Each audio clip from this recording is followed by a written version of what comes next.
নমস্কার, নিউজ 18 বাংলায় আপনাদের সকলকে স্বাগত। আপনাদের সঙ্গে রয়েছে আমি সোনিয়া। ঘড়ির কাঁটায় সন্ধ্যে 6টা মানেই সময় জেলা থেকে সরাসরি। আর শুরুতেই নজর রাখতে হচ্ছে আপাতত ভারতেই হাসিনা। সংসদে বিবৃতি বিদেশ মন্ত্রী এস জয়শঙ্করের। বিদেশ মন্ত্রীর তরফ থেকে বিবৃতি দেওয়া হয়েছে। গতকাল পদত্যাগের পর ভারতে আসার অনুমতি চান বাংলাদেশের সদ্য প্রাক্তন প্রধানমন্ত্রী। দিল্লির সবুজ সংকেত আর তারপরই বিকেলেই ভারতে শেখ হাসিনা এবং আপাতত ভারতেই থাকবেন শেখ হাসিনা। সংসদে বিবৃতি দেওয়া হয়েছে বিদেশ মন্ত্রী এস জয়শঙ্করের তরফ থেকে। আরো বিস্তারিত এ বিষয়ে আমাদেরকে জানাবে মৈত্রেয়ী। একটু জানতে চাইবো, ভারতের তো নজর রয়েছে গোটা বিষয়ের ওপর, আর তারই পাশাপাশি কি পদক্ষেপ নেওয়া হচ্ছে ভারতের তরফ থেকে?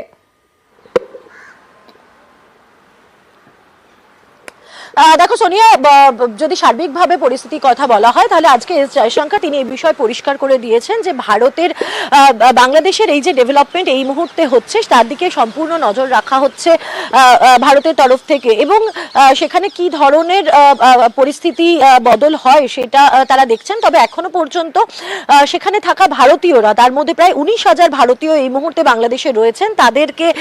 তাদের মধ্যে প্রায় 9,000 পড়ুয়া রয়েছে, যার একটা বড় অংশই এই মুহূর্তে ভারতে ফিরে এসেছেন। কিন্তু বাকি যে সমস্ত ভারতীয়রা বাংলাদেশে রয়েছেন তাদেরকে এই মুহূর্তে সেখান থেকে বের করে আনার প্রয়োজনীয়তা নেই বলেই ভারত সরকার মনে করছে। কিন্তু ভারতের যে সার্বিক ভারতের নজর থাকছে বাংলাদেশের পরিস্থিতির ওপর, এবং একই সঙ্গে ভারতের তরফ থেকে কিন্তু অন্যান্য ব্যবস্থাপনাও নেওয়া হচ্ছে। গতকাল রাতেই আমরা দেখেছি যে ক্যাবিনেট কমিটি অন সিকিউরিটি তার বৈঠক হয়েছে, যেখানে প্রধানমন্ত্রীর বাসভবনে সেই বৈঠক হয়েছে। প্রধানমন্ত্রী নিজে সেখানে উপস্থিত ছিলেন। আজকে সর্বদলীয় বৈঠক, যদিও সেখানে প্রধানমন্ত্রী নরেন্দ্র মোদী উপস্থিত ছিলেন না।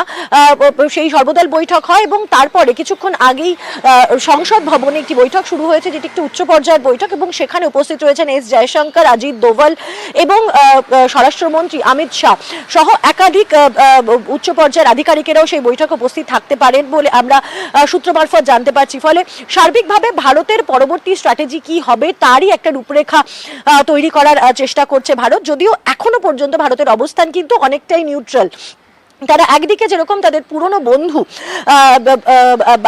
শেখ হাসিনা তাকে থাকতে দিয়েছেন এবং এখনো পর্যন্ত তিনি ভারতেই আছেন, তাকে একটি সেফ হাউসে এনএসএর তত্ত্বাবধানে রাখা হয়েছে। অন্যদিকে বাংলাদেশের কি পরিস্থিতি হচ্ছে, অর্থাৎ বাংলাদেশের এই পরিবর্তিত যে পরিস্থিতি সেখানে দাঁড়িয়ে কি অবস্থান হচ্ছে বাংলাদেশের, সেই সবের দিকেও কিন্তু ভারত নজর রেখে চলেছে। একেবারে ভারত নজর রাখছে।